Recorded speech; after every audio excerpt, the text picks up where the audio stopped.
한국교회가 자정할 수 있는 능력이 있느냐, 스스로 자기를 깨끗게 할 수 있는 능력이 있느냐, 없다고 봐서 국가가 교회 정화하는 데 좀 역할을 해야 되지 않느냐 하는 생각을 해요.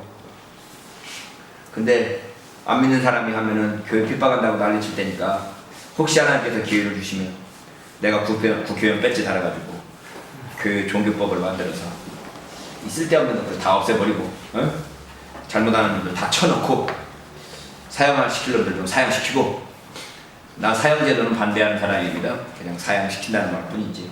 어쨌든 지금 보니까 이게 에라스티안 제도네. 에라스티안 제도. 국가가 교회를 다 실히 건진 파문할 수 있다고 보는데, 그러면 교회의 독립성과 그리스도의 머리 대신에 무시된다.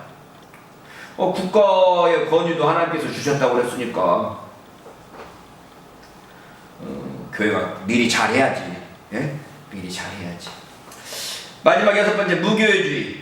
퀘이커파, 달비파, 형제단 이런 등등은 무교회주의인데, 모든 정치를 원리상 배척하고 고정된 설교자가 없다. 아무나 다 설교할 수 있어, 은혜 받으면. 예? 성령의 내적 조명과 직접적인 말씀을 강조하여 성경을 무시하게 된다. 우리가 하나님의 음성을 들을 수 있는 훈련을 해야 돼. 이 내적 교회에서 이야기하는, 무교회주의에서 이야기하는 게 전혀 무가치한 건 아니에요. 그러면 저기 옛날에 권명남인가요? 그렇죠. 그 양반들은 이런 쪽이죠. 형제단, 회중교회고 이 무교회주의고. 그렇죠.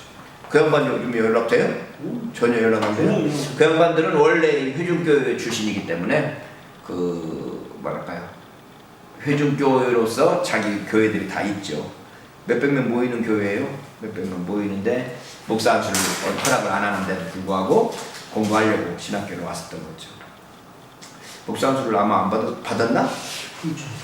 어쨌든 그래서 무교회주의자들은 성령의 직접적인 말씀을, 하나님의 직접적인 말씀을 듣는 걸 강조해요.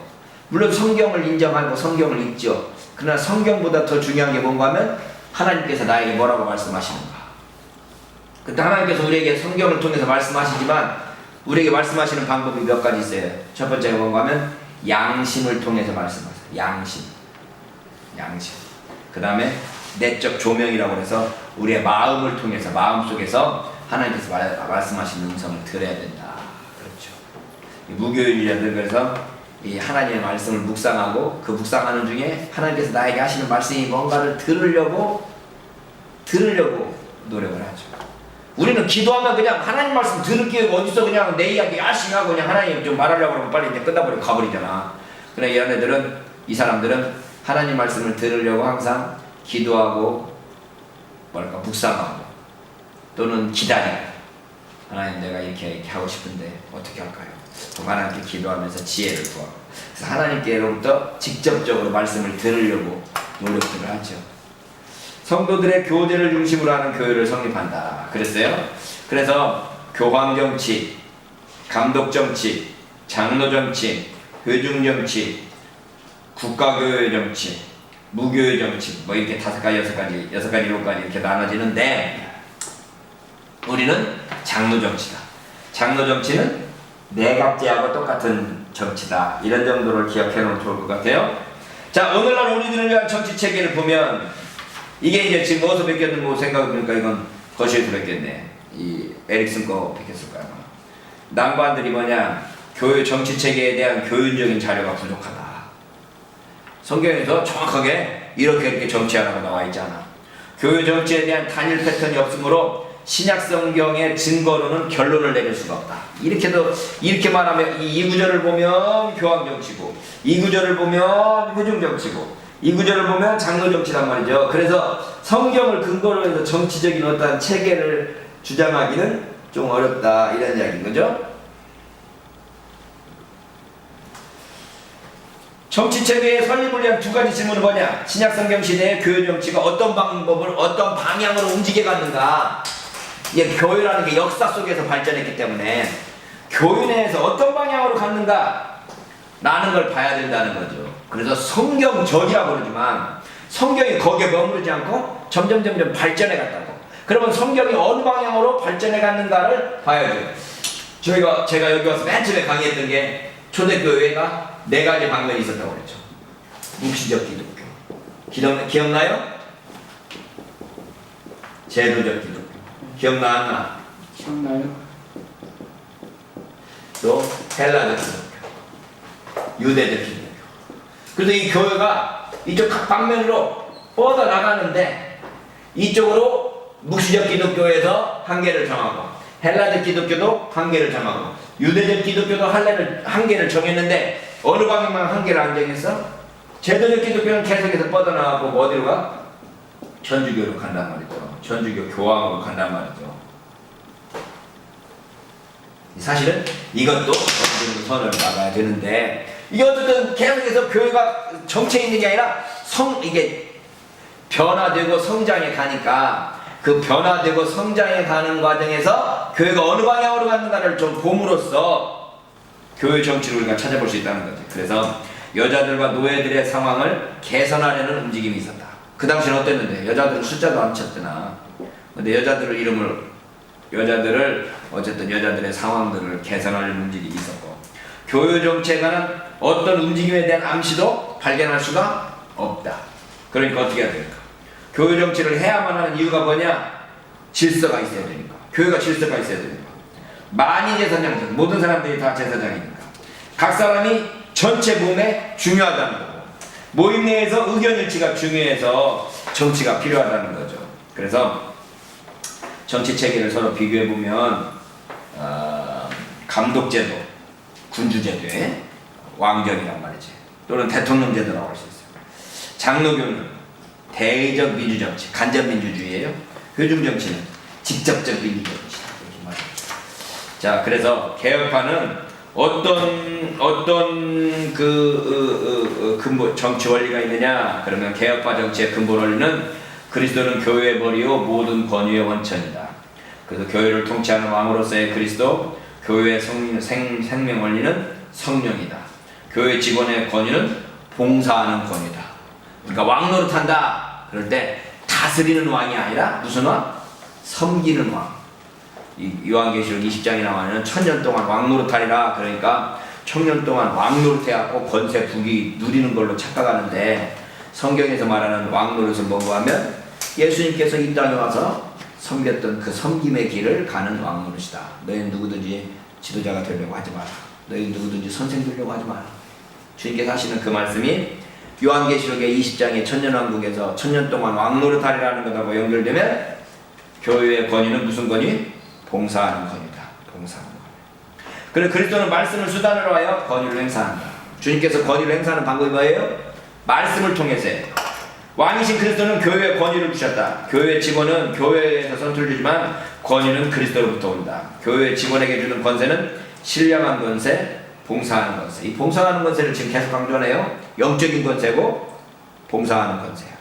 그러니까 교회 내에서 영적인 감화력, 말씀으로 말미암는 그 말씀의 능력으로 그 교회의 영적 질서를 세워가는 거지 강제력 또는 어떤 행정력 이것 갖고 교회 질서를 세우는 게 아니다라는 거죠.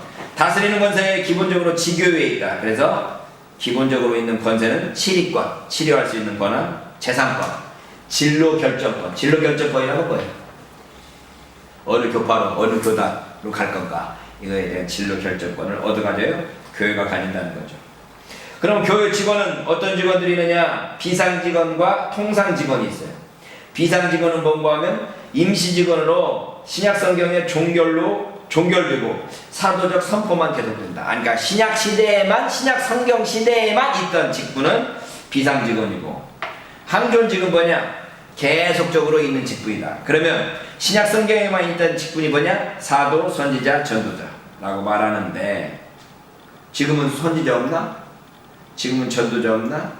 초대교회에만 있는 걸로 개혁교회 인정을 하죠. 초대교회. 사도는 교회 설립과 구원 계시의 최종적인 해석을 위해 특별하게 세워진 자들을 사도라고 그러는데 우리가 교회 설립자, 교회 개척자를 사도라고 할 수 있죠.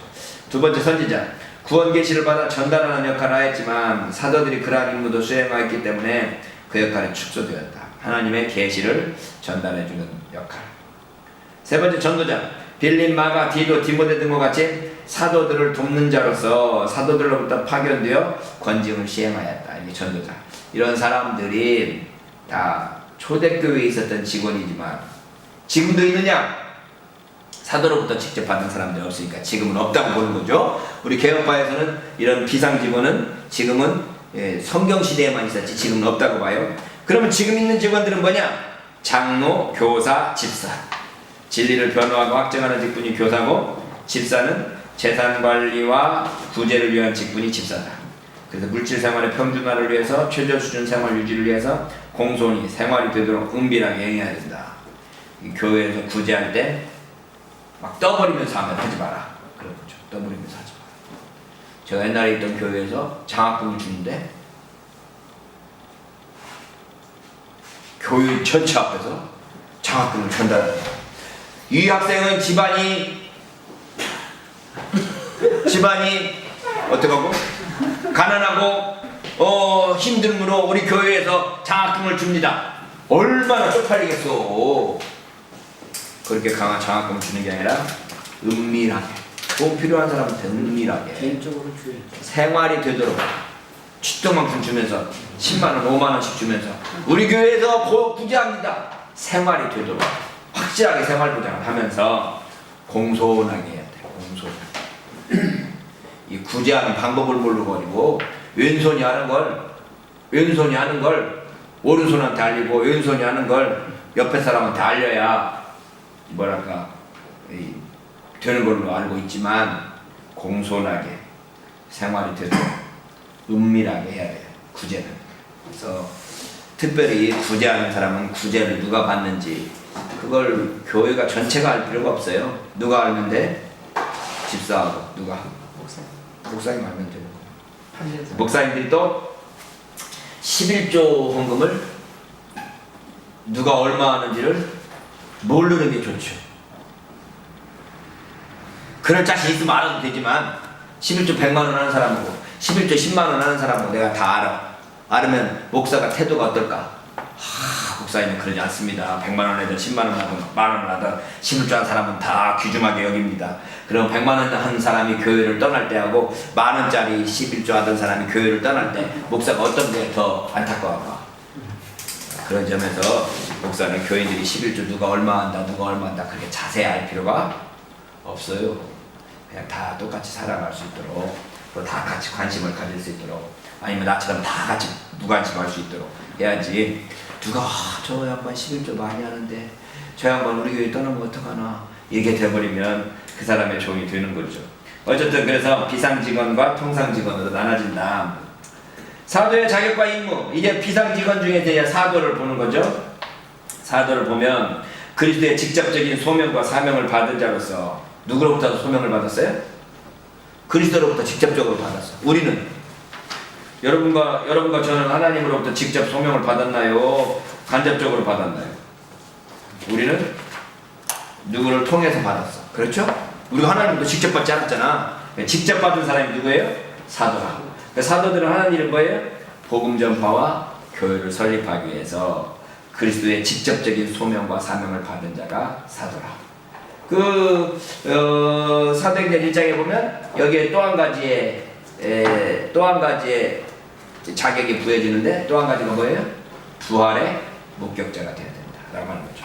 그럴 때 바울은 그리스도의 직접적인 소명과 사명을 받았어요? 안 받았어요? 안 받았잖아. 담에색 도상에서 예수님을 만났지만 그건 부활한 이후의 소명이니까 바울은 사도로서의 자격이 조금 미비해. 근데 왜 바울은 자기가 사도라고 막 주장한단 말이지. 뭐였다? 부활하신 주를 내가 만났다. 부활하신 주님을 만났으니까 나는 사도라고 막 주장한단 말이죠. 그러니까 어떤 학자가 뭐라고 주장하는 말이야? 사도만 들어가는 방에 바울이 들어가고 난 뒤에 문을 팍 닫아버렸대. 내가 마지막이다 이래가면서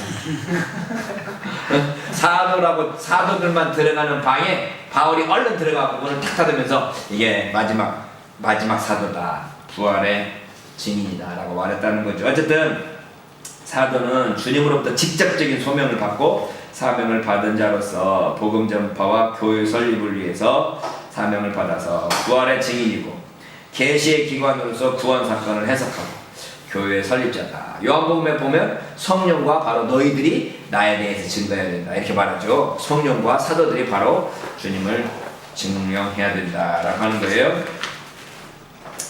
자, 장로의 직분을, 장로의 임무를 보면 구약성경과 유대교의 장로제들을 조교개혁 때 칼빈이 재확립해서 장로교가 칼빈으로부터 출발하는 거죠. 장로의 임무는 뭐냐? 신령한 유익을 위해서 선포된 하나님의 말씀대로 살도록 위로하고 권면하기 위해서 성도들의 삶에서 하나님의 나라가 세워지도록 권면하기 위해서. 이게 우리나라의 목사하고 똑같은 거네. 목사, 장로, 치리장로 다 이렇게 두 가지 일을 할 수 있는 거죠. 명칭은 장로라고 하는 것은 연령을 강조하는 거고 감독이라는 것은 감시자로서의 역할을 강조하지만 어쨌든 결국 장로나 감독이나 똑같은 말로 해야죠.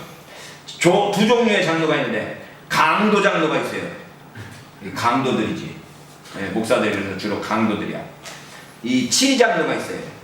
치리하는 장로죠. 그래서 강도 장로가 좀 어감 그렇잖아. 강도. 그래서 목사 장로라고 말하죠. 목사 장로. 말씀과 기도로 봉사하는 목사 장로와 치리 장로. 목사를 도와 협력하고 교인들을 신방하여 보고하는 치리 장로가 있다. 그러니까 교인들 사정을 누가 다 알아야 돼요? 장로들이 다 알아요. 목사는 그들을 위해서 기도하고 봉사하고 또 그들로부터 보고를 받아서 교인들의 형편을 아는 거죠. 그래서 목사의 2대 직무는 뭐예요? 설교하고 교육하는 거. 이게 목사님의 직분이고 장로들은 신방과 자산관리. 이게 장로들의 할 일이라고 할 수 있죠. 자, 그럼 통상 직원들의 소명은 우리가 구원론에서도 소명을 가지고 있었잖아요. 소명. 그런데 통상 직원들에게도 소명이 있다. 그럴 때 내적 소명은 섭리적 지시들이 있어. 여러분들이 목사로서 부름받았다는 것을 어떻게 알아? 하나님을 사랑하고자 하는 강력한 요구와 하나님 나라를 위하여 해야 할 특별한 일의 발견. 내가 이 일을 해야 되겠는데 하는 필요한 은사가 자기에게 적절히 주어졌다는 확신, 하나님께서 길을 예비하고 계신다는 체험 등등 내적 소명이 있어요. 목사가 되고 싶은 마음이 불을듯 일어나고 또 내가 목사로서 가져야 될 기본적인 자질들을 가지고 있고 또 그 은사들을 다른 사람들에게서 확인되고 그리고 하나님께서 나를 어쨌든 신학교로 가도록 하나님의 일을 하도록 길을 예비하시는 그런 체험들을 개인적으로 하면 외적 소명은 뭐냐? 청빙이와 청빙. 요즘에는 다 자기가 개척해버리니까 청빙 필요 없죠. 에? 청빙 필요 없지만 외적 소명은 뭐냐? 목사님 우리 교회 와서 목회 좀 해주세요. 전도사님 우리 교회 와서 좀 전도사님 좀 해주세요. 이게 청빙이 있어야 되는 거예요. 그럼 안 가면 어떻게? 네? 청빙을 반대하면? 청빙 반대하면 소명이 없는 거지 뭐. 그렇게 봐야 되지 않겠어요? 아니 근무하고 있는데 오라고. 자기 마음이 있는데 오라는 데가 없다. 아니 오라고 할 때까지 기도해야지. 근무하고 있는데 오라고 하면 어떻게 된다고? 근무하는 데 오라고 하면? 근무하는데 딴 데서 오라고 하면 어떡하냐고. 그저 심각하게 고민을 해봐야죠. 왜냐하면 하나님께서 우리에게 어떻게 인도하실지를 봐야 되고 그게 이제 정말 주님의 뜻대로 해야 되느냐 주님의 뜻대로 한다고 그럴 때 주님의 뜻대로 하느냐 아니면 자기 욕심 때문에 하냐 이런 이야기. 그래서 이렇게 큰 교단 같은 경우는 500명 교회 하다가 1000명 교회로 1000명 교회 하다가 3,4,000명 교회로 3,4,000명 교회 하다가 몇만 명 교회 이렇게 점점 올라가잖아. 그러니까 그러면 유임 목사가 되면 안 되는 거지. 유임 목사라는 뭐예요? 그 교회에서 죽겠다라고 유임을 하는 건데 유임 목사 대놓고서는 다른 교회로 청빙돼서 간다? 이건 내가 보기에는 바른 제도는 아닌 것 우리 학교 같아요. 갈 때 간 사람이 있잖아. 예? 우리 학교 갈 때 저 학교 갈 때 간 사람이 있어. 어쨌든 간에 종암동 사랑교회 김덕기 목사, 박덕기 목사. 어쨌든 간에 그런 분들이 한두 가지만이 그런 교회가 한두 교회예요. 어쨌든 지금 한국 교회에서 한국 교회 목사님들의 욕심이